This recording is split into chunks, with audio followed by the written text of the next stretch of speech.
Any week 5 thoughts? Y'all want to touch on Alex Smith, or it's not even enough to talk Let's get on it. Yeah, we can talk about it. Yeah, it's some bullshit. I think that shit was fucking. I think that shit was engineered. Like that shit looked totally like. How the fuck the third string nigga come up? I said this shit like last week. This shit like a fucking 30 for 30 piece, like written in real time. And then like every time like they showed highlights of our game, it's all Alex Smith. They ain't showed like how garbage he fucking played. He has fucking leg. He's scared to throw the ball down the field. Like it's cool and all, but like you can't be a team trying to compete. Like you say you're trying to compete and you putting this nigga on the field. Like it don't make sense. We're not a competitive football team with him on the field. Point blank. Period. He was I forgot who. He can't even move. Like it's like what if you a defense and you know the dude can't move and get out of the way. And they was blitzing the shit out of us. Like shit. Them niggas had no remorse. They was blitzing the shit. Fuck these niggas. Let's go. Did you see what Aaron Donald said on the sideline? That motherfucking leg strong as shit. Yeah. Yeah, because he was riding, no homo, but he was riding, pause. He was riding on the back of the dude for like 3 steps. Like, I was like, what the fuck? I was scared, bro. I ain't even gonna lie. I was scared. I was like, bro, please don't hurt this bad leg again. Like it's like I don't like the act of you coming back. Yeah, it's cool and all, but like, come on now. Yeah, man. My shit, what I took from it, Ron Rivera is just trash, dog. Like I was all in. I was in Ron We Trust. I was one of those guys, you know what I'm saying? And we are week 5. That nigga is trash. Like he is nowhere near what he is worse than what I could have imagined him being. And that's honest. Like I would have never thought this season would be going like this. And I can't think of one decision this nigga made like on the field. In games, I was like, all right, that's what we got wrong. Like everything he does is like questionable, you know what I'm saying? Yeah. And maybe he just tanking, he just don't want to admit it, you know? And I think he put Dwayne at the bottom of the bench to keep him off the field, to not have to justify keeping him as the quarterback. You know what I'm saying? He'd rather fucking risk Alex Smith than to have this nigga Haskins and playing well, and he can't justify getting rid of him. So I don't know. But he not playing well though. Haskins not playing well though. Who's playing well? What see, that's what I'm saying. Exactly. If you watch that, what area on this football team? Like what unit is playing well? Because everybody is thinking it up. That's what I'm saying. And then not even just that, like, all right, if you was to say he benched him because Haskins ain't playing well, if you watch this last game against the Rams, that shit, it looked worse than what Haskins. The Redskins had. Look. You just said Haskins wasn't playing well. The Redskins had their worst offensive showing of the season after they benched this nigga, and they benched him because he wasn't performing. They saying he wasn't performing up to par, and only had 110 yards of total offense after they benched him. That was the worst in like 50 years. In 50 years, that was the worst offense. They said since like 1970, that was the worst offensive performance of the Redskins since 1970. And they benched Dwayne. So they benched Dwayne Haskins to have the worst offensive game in 50 years. That's what they did. See what I'm saying? That's why. And then these local media motherfuckers is like enforcing that shit. Like I don't understand. Like what they always present stats. Like what stat? You know what I mean? Are they using this week?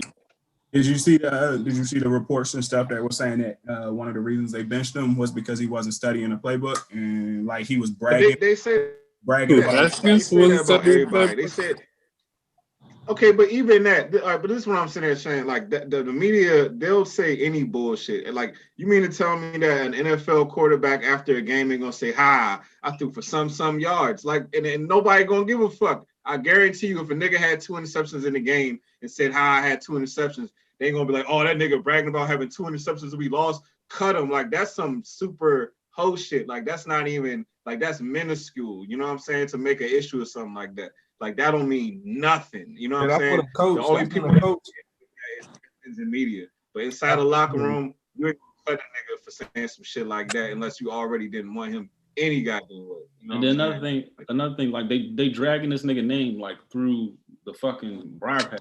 They dragging this nigga name and like, what you think gonna do with him now? You think you gonna trade him after you fucking said he had 3 defenses? You said he. But it's only DC media that's doing this. It's only this is not national media that's doing this shit. This is DC media that's doing. But how was he even named the captain in the first place if he's not exactly YZ? He was named captain by his teammates. You know what I'm saying? Did a fucking wonderful speech at the end of the first game at halftime because Rivera was getting his chemo. Did a wonderful speech, and then 3 weeks later, now this nigga's holding the team back. That don't make no fucking sense. Like, whether you a Haskins fan or not, you can tell Ron Rivera's full of shit. Like, you know what I'm saying? Because nothing he's saying makes sense. Did y'all hear what Ron Rivera said after Haskins gave the speech when he was talking, whatever he was talking? He was like, yeah, I told somebody on my staff that I wasn't gonna be able to give a speech. And then I came out and I heard from the back, I heard like this little high-pitched voice delivering this. Yeah, I heard him say that. And then he said he walked out and it was the way. I was like, you didn't have to say it was a high-pitched voice. You could have just said it wasn't like it wasn't. I don't know. He seemed a little nervous or something, but you said it was a high-pitched voice and you didn't know what was going on. Yeah, that was a little shot. But I agree. I feel like you know, if he bragging, he got like 300 yards that game, right? I think he got 300 yards in that loss, and he was bragging because he had 300 yards and he ain't throw an interception. But I feel like as a coach, that's something, you know, you let him say what he say, you pull him aside, and you pull him aside, and you know, you educate him because the Bama still, you know, technically he's still a rookie. He hasn't had a full 16 games. You know what I'm saying? So. Like, just educate him, talk to him. That's that part. I feel like Daniel Jones got so much of a fucking long string, and like he's been doing horribly. Like he's not. I think he's a good quarterback, but he hasn't shown anything to me. Like, so the thing with Daniel Jones. But the funny thing with Daniel Jones though is that like they talk about his interception numbers, but when you put his fumbles along with his interceptions, that nigga got like 30-some turnovers. Like it's something crazy. You know what I'm saying? Like so. I mean, come on. I mean, at the end of the day, like you can say Haskins didn't play well, but you can clearly see that this is sabotage that's going on with this nigga. You know what I'm saying? Like at the end of the day, don't no quarterback deserve this shit. You know, no young quarterback deserve that shit. You know what I'm saying? That should be blowing me too when people say, "Oh, he can't read defenses." Like that shit is like a slap in the face. Like you seen a nigga. They were saying that same shit about RG3. They said RG3 couldn't read. Every time a black quarterback doesn't play well, they said about McNabb when he came here too, and he was a vet. But like you seen like when he was coming out of Ohio State, like before the draft, like this nigga would go like on like, you know, ESPNs or shit like that and like break down, you know, a defense like on the board and shit. Like niggas maybe read NFL defense, but like defense is defense. And then when Pat Mahomes was on the LeBron show on HBO, this nigga said he just started learning to read defenses last year. So if it's that big of a deal, this nigga was playing at the highest level, throwing up crazy numbers, and this nigga wasn't even reading defense late. Yeah, that's true. I don't want to hear that bullshit. That's true. But that whole reading defense is shit.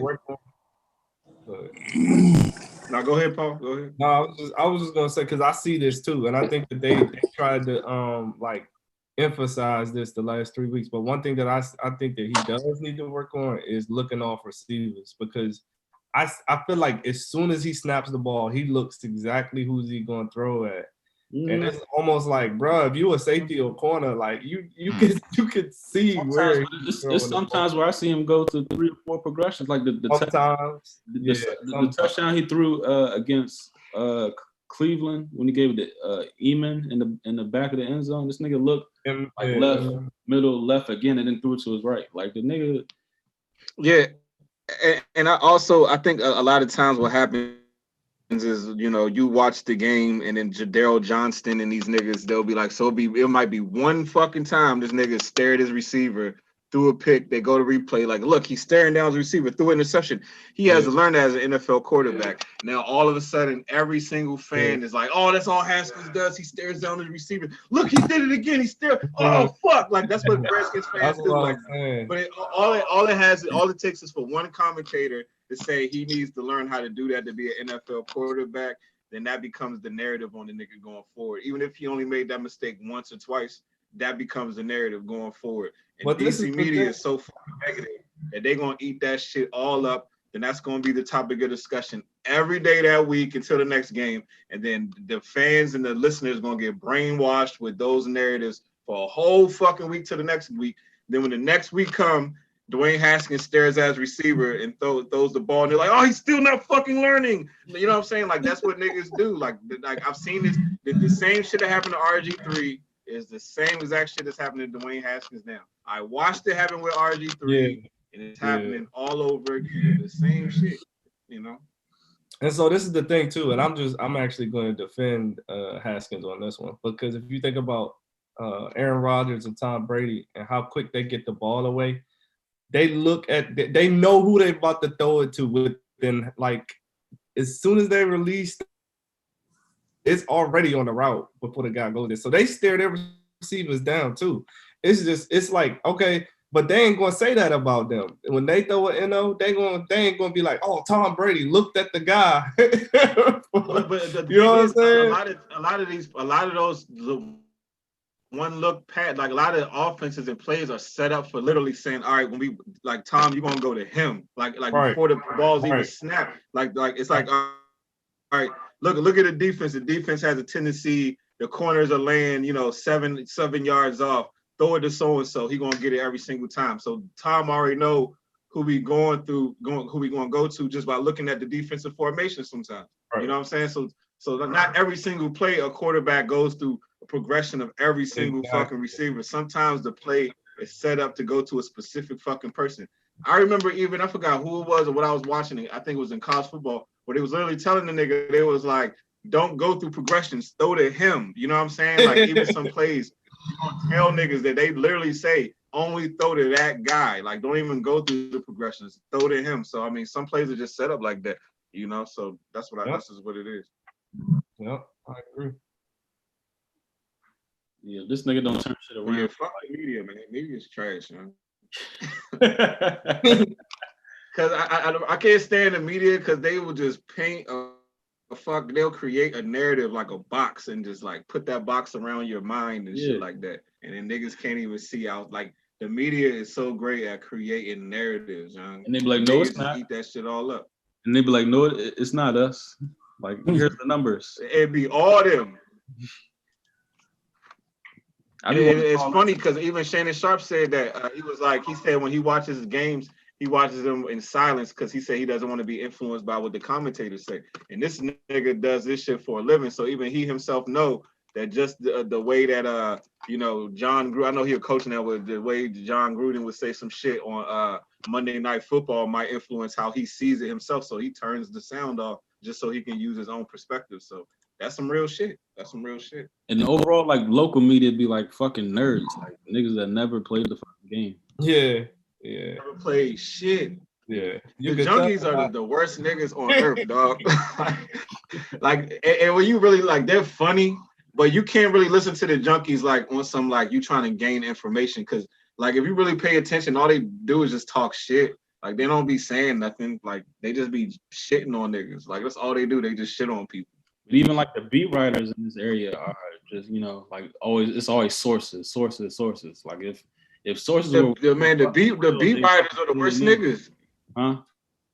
But you notice how the beat writers are always the niggas who they start as a beat writer, then they get a show, a local show, and then they on ESPN. Like I feel like the beat writers are usually the niggas who be stirring up the drama, because those are the ones who's trying to move up. And you know who's doing that shit? I've seen, who's been doing it the most? JP Finley. I don't know if you noticed.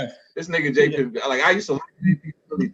But JP Finley been showing off since the season started. I'm like, what the fuck happened? I think it was cool. So Grant during the RG3 era, Grant Paulson was that nigga too. He was doing the same shit with RG3. And now look at him, he got his own show.